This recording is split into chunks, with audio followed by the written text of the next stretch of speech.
السلام علیکم کتونکو اوریدونکو سلامونه می قبول کړئ. زه یم ستاسو ورور ستاسو ملګری دریاب. د دریاب مطلب هغه ورک لالونه تاسو ته په نظر ښودل او د هغې اواز تاسو تر غوږونو رسول. امید لرم د ربه چې روغ جوړ به یې، ښاد او آباد به یې. په دې ټیم مونږ سره ناستې کوي زما ځان زما رور زما د اوربل ګل ادبي ستوری جاوید نادان صاحب. السلام علیکم. وعلیکم السلام ورحمت الله وبرکاته. نادان صاحب سات وخت او ژوند مو څنګه تېرېږي؟ شکر الحمدلله. دریاب صاحب ډېر ښه وخت تېرېږي.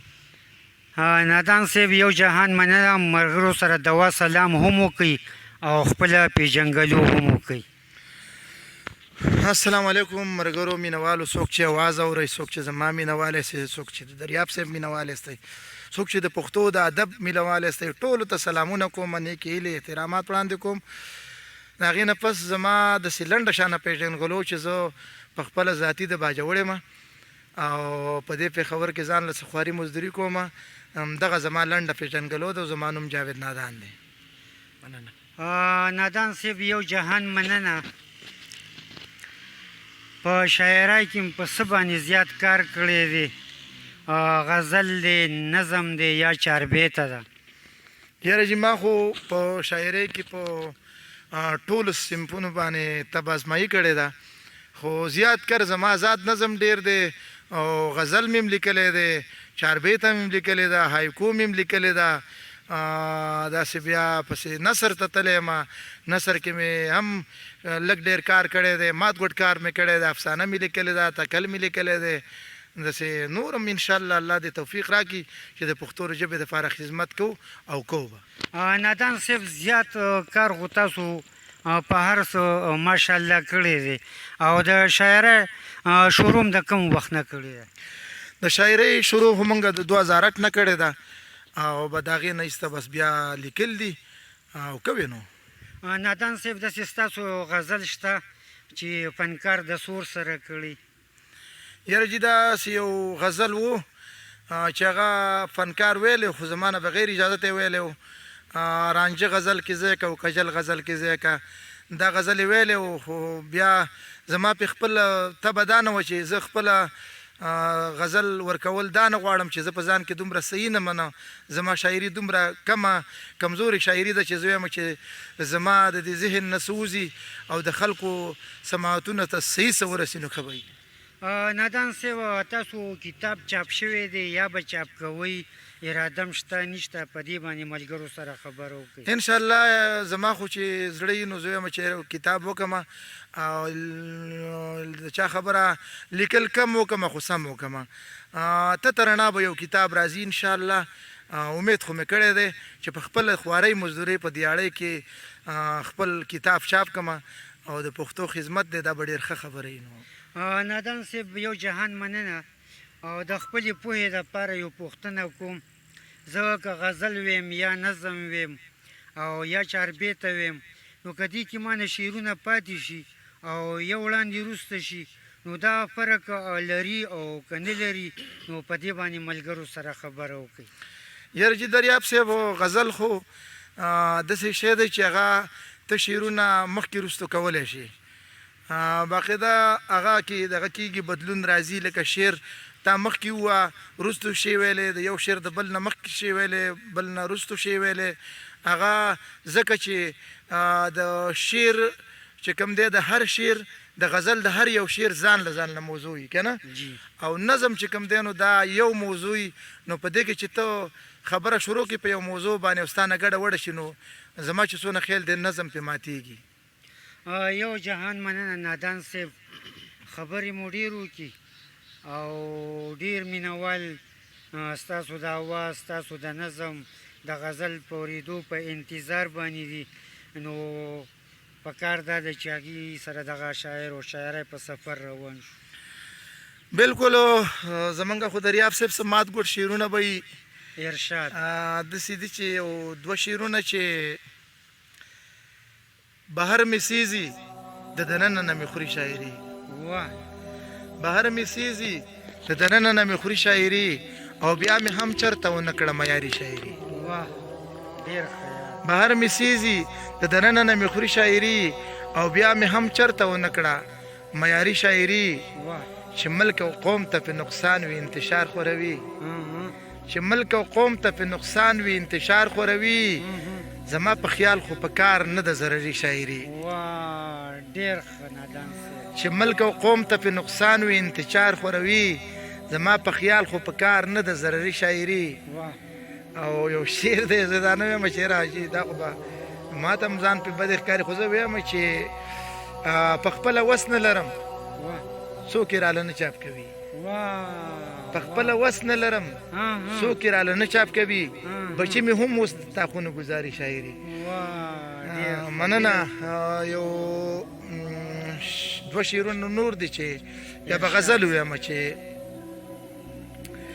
ستا به زما نه زړګی تور وي او زما ستا نه تور واه. ستا به زما نه زړګی تور وي او زما ستا نه تور مړه بس پرېږده د دنیا زړه د دنیا نه تور واه ډېر ښه یار. چې د بلال صاحب صفتونه په حدیث کې واورم چې د بلال صاحب صفتونه په حدیث کې واورم هم چې دا مخ مې ځان لکړلی د سبا نه تور واه نادان صاحب دا بیا ووایه. چې د بلال صاحب صفتونه په حدیث کې واورم ویم چې دا مخ مې ځان لکړلی د سبا نه تور او ما ورته وویل چې څادر به درله څنګه راوړم واه. هغه موسکی شوه راته وویل چې نادانه تور واه مننه ډېر ښه ډېر ښه یار. او غزل دی چې یاد مې د ژوند په هره ساه کې ته واه. یاد مې د ژوند په هره ساه کې ته نه یادوې ما چرته خطا کې ته واه واه. مننه زه دې د چندرو د وخت نه پیژنم واه. زه دې د چندرو د وخت نه پیژنم ها. ما ته یې معلومه ناروا کې ته واه ډېر ښه. راشي او زما په زړه سم راج کوې ګوره بیا تې نه وځې چالاکې ته واه. او ته مې په خیرو کې چرته نه یادې واه. ته مې په خیرو کې چرته نه یادې ما نه چرته هیر نه شوې دوا کې ته واه ډېر ښه یار. او آخري شعر دی چې داسې ما نادان ته په زور زیر ګوري واه. داسې ما نادان ته په زور زیر ګوري خدای خبر چې څه ګوري په ما کې ته واه ډېر مننه نظم بر سر شریک کما دریاب صاحب ارشاد نظم دی چې خوند به تي وایي. ډېره مننه کله ناکله په دې زړه کې دومره ویریږم کله ناکله په دې زړه کې دومره ویریږم وایم چې خدایه چېرته مونږ باندې عذاب را نه شي خو بیا په دغه یو خبره ځان له زړه ښه کړمه د رب کریم نه هغه پاک پیغمبر سوال کړی دی چې عذابونه به زما په امت نه راوړي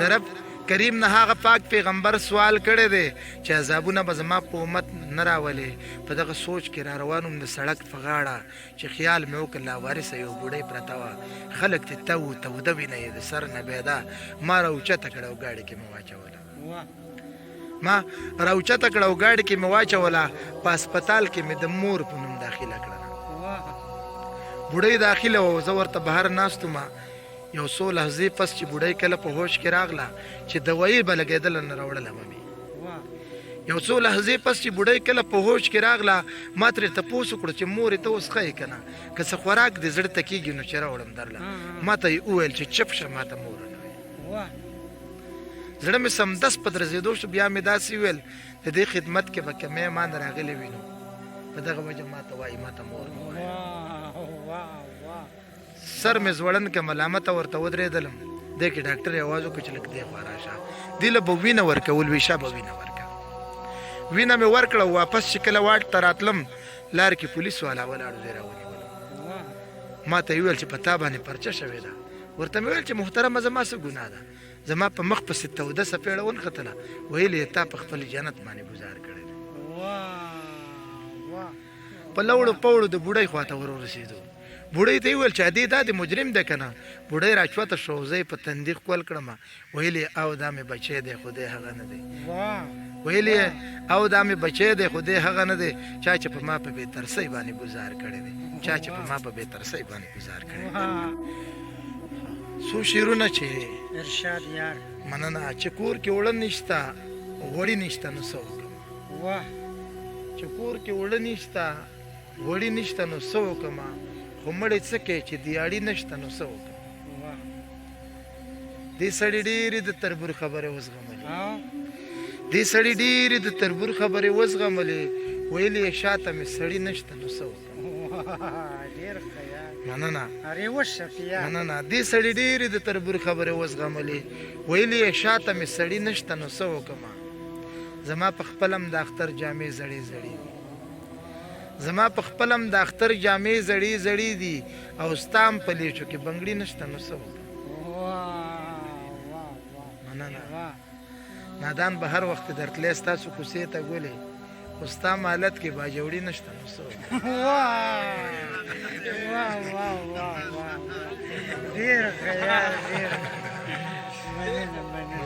نادان به هر وخت درتلم ستاسو کوڅې ته ګولې خو ستا مالت کې باجوړي نشته نو څه وکړم نظم دی چې ابۍ ججه وکیلانې خویندې ابۍ ججه وکیلانې خویندې کور عدالت مو مجرم ورکوټي زوی مې په ما کیس کړی و د ابراهیم په شان لال مې که خو ته ما غني ماماله ولې ورکې جج قلم شوت کو وی ویل پانسي کول غواړي خو دې څه وایي وکیلو هم لاسونه وپړقول چې جواب ورکه ته خاموش ولې نو تا زه غني ماماله ولې ځکه ورکوم تا زه غني ماماله ځکه ورکوم دغه لمحه په منګه هم تېره وه چې زما نوڼه وې زامن مې نه و خیال کې د ورځې څو ځل مړ کېدم ځان به مې بیا په ولو وډباو بیا به مې 2 رکعاته نفل وکړل د خدای تعالی نه مې وغوښتلی چې خدای تعالی ماله زامن راکړي نو بیا به د داسې خلکو خیال ساتمه چې د چا نوڼه وي زامن یې نه وي تا زه وني ماماله ځکه ورکوم تا زه غني ماماله ځکه ورکوم ستا فیصله زه په سر سترګو منم ستا فیصله زه په سر سترګو منم خو د مور پی او ستا خواري مزدوري مور خو مې مور د ما ته پی ماف کوي ستا د خواري مزدوري څه حساب دی حساب یې وکړه چې بس درې کوم ښه ته زما څه حسابونه کوې ښه ته زما څه حسابونه کوې نو د یوې ورځې حساب به راکې که دا حساب دې راپوره کړه راته نور حسابونه درته ټول بخم زما دا خوله به تر مرۍ پخوي ته به هم د سلو 2 بروي ته به په زړه باندې مې پاس سملوي زما د خولې نه به ګړینګونه بیږي زما د خولې نه به بویونه خیږي دغه خوشبو به ځان ته داسې کوي لکه خوشبو چې د ګلاب راکاږي دغه خوشبو به ځان ته داسې کوي لکه خوشبو چې د ګلاب راکاږي سا به هم دومره په قلار راکاږي چې دی د خوب چرته بې خوبه نشي که دا حساب دې راپوره که راته نور حسابونه درته ټول بخمه جج یو ځله بیا قلم شوت کړلو ویلې او په دې کې زم ګوایم جج یو ځله بیا قلم شوت کړلو ویلې او په دې کې زم ګوایم راته سمدس پښتو کې پرېوتلو راته ویل زما خوږه دا جي چې مې ورکې چاله نو ورمې که بس چې مې ورکې چاله نو جاوید نادان صاحب ډېره مننه نادان صاحب مینهوالو له به څه پیغام ورکوئ یره دریاب صاحب زه یو ساده سړی او پیغام ورکول چاله خو بس دومره ده چې د مور او پلار خیال ساتل د ملک او قوم خدمت کول او خپل تعلیم پوره کول د قرآن سبق ویل ښه ګرځېدل د مشرانو ادب کول لکه زما یو شعر دی چې سبا له څوک زما مشر ته پاسي راشه مشره زه پاسم دلته کښېنه نو دومره ده چې د مشرانو ادب دی وکړو د مور او پلار ادب دی وکړو د خلکو ادب دی وکړو د استاد ادب دی وکړو د ماسټر ادب دی وکړو نو ستا به الله پاک عزت کوي تا ته به هر څوک درانه ګوري نو زما خو دغه ماتې ګوړې یو څو خبرې وې ډېره مننه چې کتونکو لیدونکو ته مونږ سره جاوید نادان صاحب الله دې په ژوند کې برکت واچي او الله دې نور هم قدردان کړي چې دا نه په درنه سترګه یې راوکته او مونږ سره یې ښه ښه شعرونه او نظمونه راپېرزو کړه او ان شاء الله دې نه پس هم زمونږ دا کوشش دی چې ښه شاعران و ادیبانو پسې وګرځو هغې نه مراکي وکړو هغه مراکي ستاسو مخې ته د کتو او د اورېدو دپاره انشاءالله راوړو په اخره کې د غني بابا 2 شعرونه ویم او هغې نه پس په تر بل پروګرامه تاسو نه اجازه تلو زه چې زو په کومه چې ځې ما نه به څه پاتې شي درد او بیابان او رکیدل او تور خالونه وایه غني خانه یاره وایه غني خانه یاره تا ته به مې څه پاتې شي دا په ماښامي کې خورې شوي زیړ ګلونه په لوی الله م سپارم ښه ده و آباد او وختونه مو په خیر